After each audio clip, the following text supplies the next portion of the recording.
The worry, the concern is that of the mother. The mother is more concerned, our mothers were more concerned about us than we were about ourselves. Have you seen a child?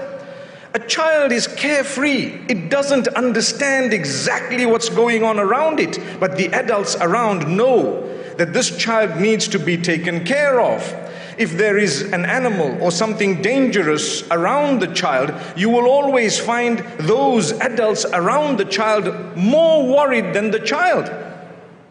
So this is part of the plan of Allah. When Allah made us, He prepared a beautiful mechanism of protection for us from the adults around us in the case of the vast majority. When I say vast majority, from amongst us there are orphans. From amongst us there are those who lost their mothers in childhood or in infancy or upon birth. From amongst us there are those whose circumstances did not permit or allow for there to be the same people whom the rest of the world probably has had because of whatever it might have been.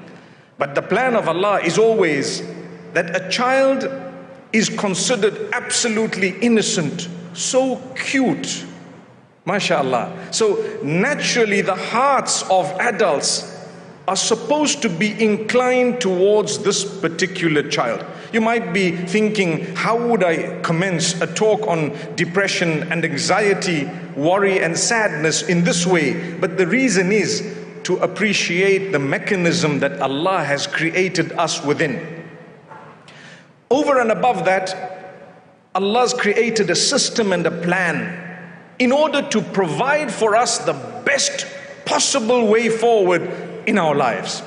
If you look at the creation of the day and night, which happened prior to the creation of man, Allah Almighty says, Allahu alladhi ja'ala lakum al-layla litaskunu fihi wan-nahara mubsira. It is Allah who created for you the night in order to rest, in order to sleep. It is dark, you're supposed to go and rest, and the day you can see, you're supposed to be working. So if you get up every morning, and it may require an effort for you to do that, part of your problem will be solved, because you are within the plan of Allah. You may not understand the benefit of the sleep of the first part of the night, even though medicine is speaking louder and louder in that direction, telling you go to bed early. The quenching of your sleep happens in a far greater way the earlier you go to bed, whereas Muhammad sallallahu alayhi wasallam came to us and reminded us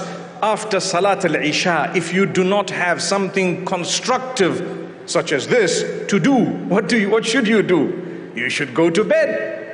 He may not have mentioned all the detailed reasons, but it's the plan of Allah. Those whose sleeping patterns are not in sync with what is supposed to be, for no reason whatsoever, with their own doing or the doing of their own hands, they are the ones to blame when they find themselves sliding into a form of sadness or worry or depression or anxiety. The system of Allah, when you follow it in a proper way, it will empower you. It will actually provide for you goodness in order to protect you from the adverse environment and from the challenges of this particular world.